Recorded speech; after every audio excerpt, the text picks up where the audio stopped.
Back to the morning show here on Arise News. Well, it's time now to review headlines on today's newspapers with the Ombudsman of This Day and Arise Media Group. And This Day's Newspaper Limited Group Executive Director, Kayode Komolafe. Good morning. Happy Sunday to you. You know how excited we get when you're here on Sunday. Thank you so much. Good morning, Steve. Good morning. Great to be here again. Thank you very much. All right, let's go straight into it. We start with This Day on Sunday, where there are a few interesting stories today.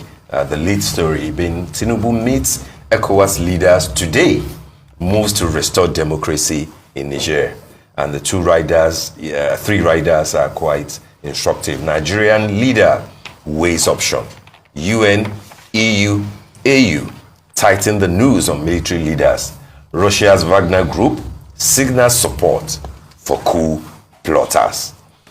Interesting issue that that everybody has been discussing for days. On top of that lead story, court won't overrun president's victory. Economist intelligence unit predicts, says OBI will emerge formidable force in 2027. And on top of that is an issue that we have discussed in detail today. Resident doctors reject 25% salary increase by federal government. Continue strike. That's on page 6 of today's This Day. And on top of the masthead, Atiku, governors, others meet ahead of PDP's stakeholders meeting tomorrow.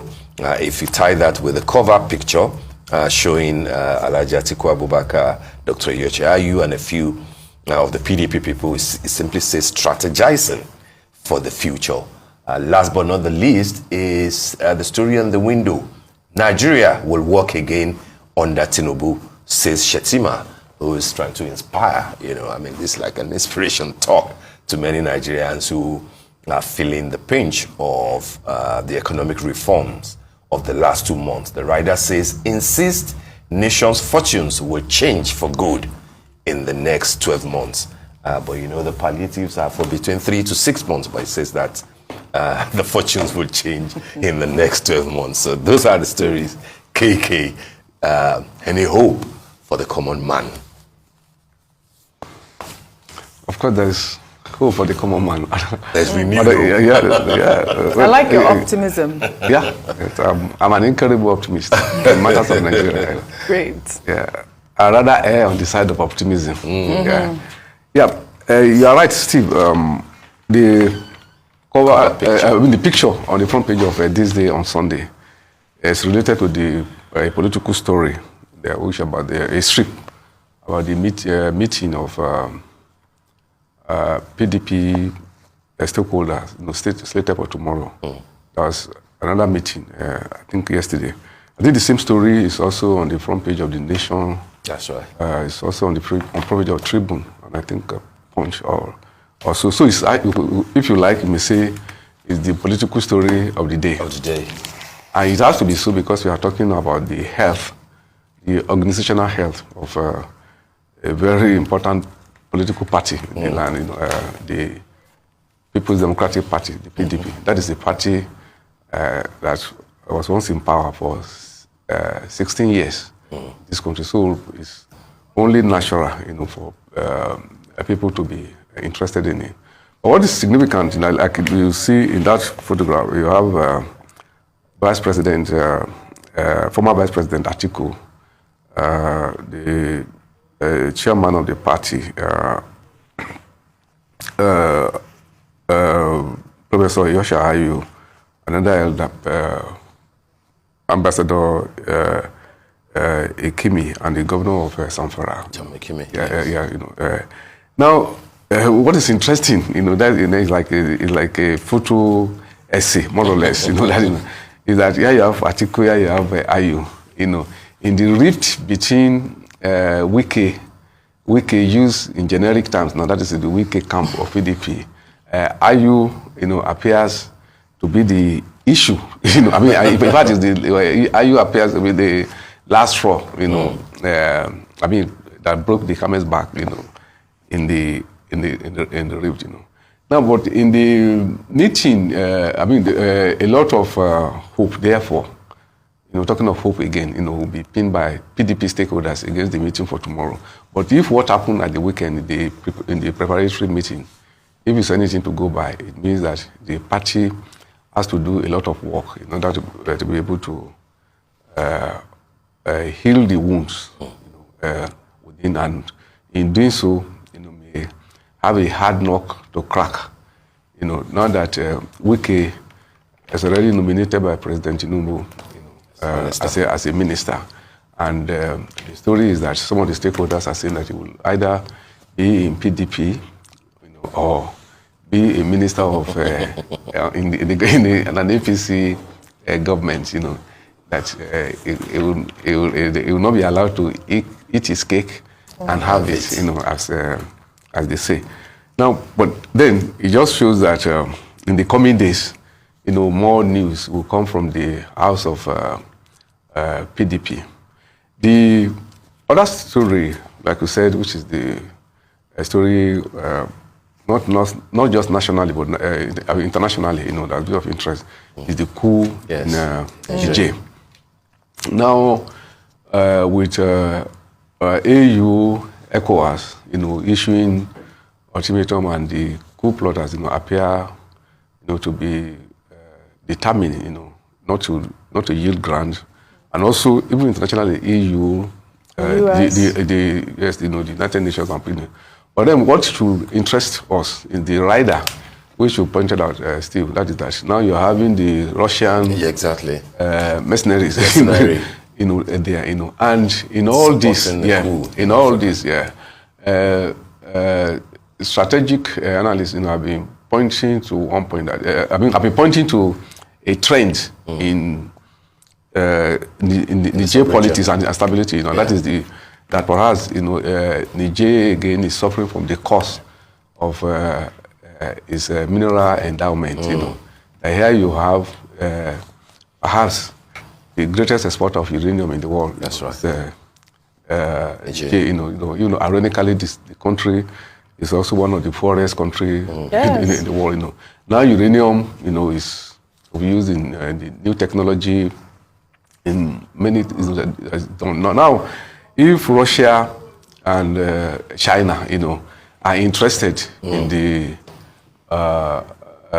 Nigerian uranium, and also the West too, they are also interested. So it does not seem that the crisis, will be a thing that could be resolved, by ECOWAS or by EU. I see it as a center, of a play, of a geopolitical play, given what has happened in Mali, quite recently.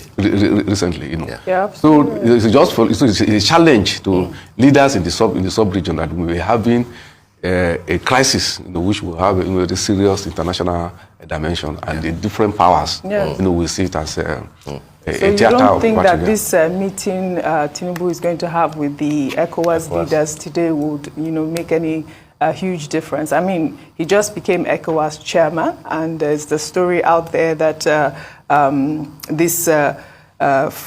it's like some sort of disobedience from Niger Republic, because if you recall, when he gave that resounding speech against coups in West Africa, he also affirmed Africa's unity. And, we have seen reports on social media, interviews on social media about TINUBU's influence. That's Nigeria's president as ECOWAS chairman in that region. What's your take on that?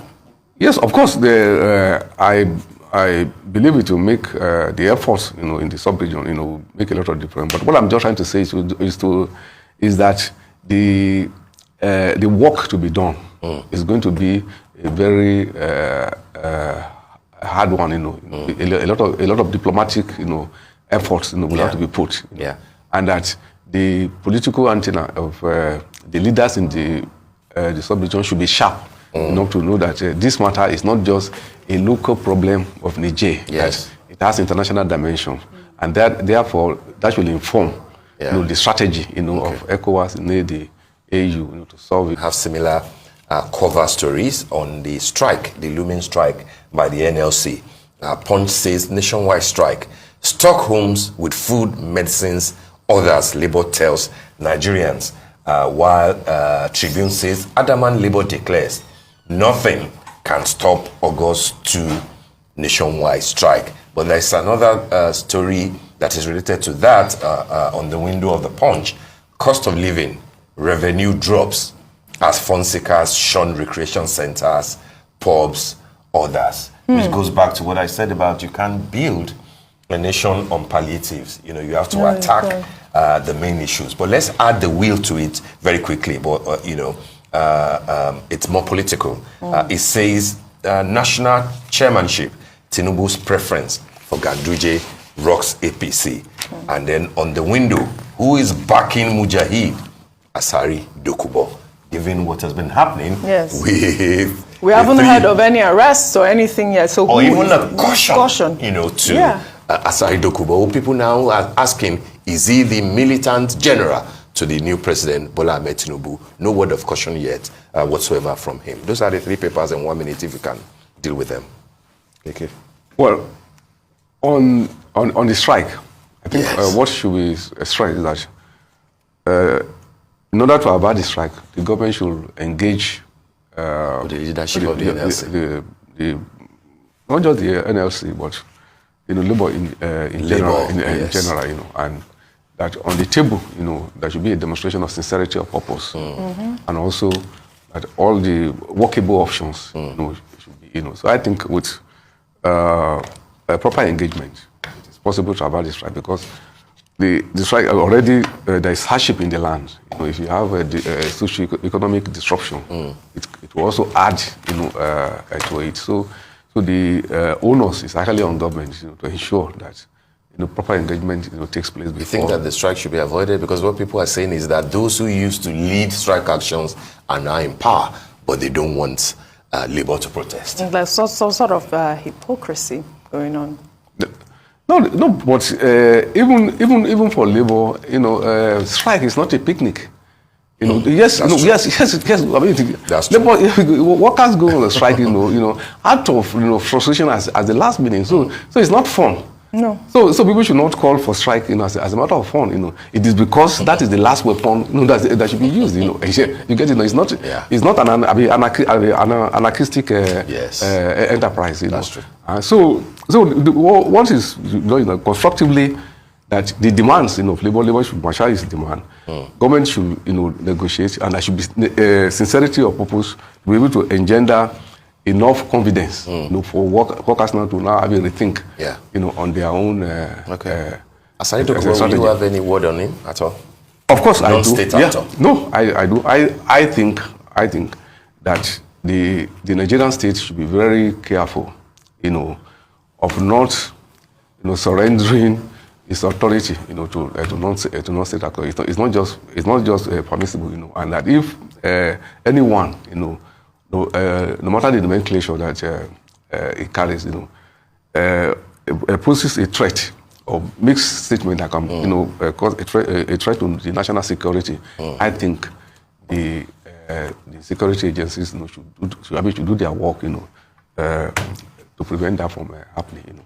I think the trend, given some of the statements and some of the actions, It's not hiding the fact that it's close to the president. No, in a country of law and order, that should not be permissible. Absolutely. Yeah, because people are even drawing the question of Sunday Igboho, who was an agitator for Yoruba Nation, and now we don't even know if he's on exile or he's just in prison and stuff. We saw but Sunday Igboho and Asari Dokubo, I feel like they're two different. Or even the video calls, of him addressing militia. Yes, exactly. it is that really. So very treasonable. A lot of the things that he's done. Carrying AK-47. The rule of law should be in place, and then it should be applicable to everybody. Absolutely. Whether you are close to power or you are distant from power, there should be the application of the rule of law, in the interest of stability to absolutely threatening a governor and all of that, carrying AK-47 on television, and no one, and DSS. Let's hope that the National Security Advisor is watching, needs to be addressed. And maybe this will be one of his very first test Yes. as to how it deals I agree with the you, issue of Steve. non-state actors, pretending to be super Robocops. Super Robocops. Well, super Robocops. All right, thank you Thank you so very much, KK. Yeah. We really so much. appreciate it, Yeah. as always. Hope we see you.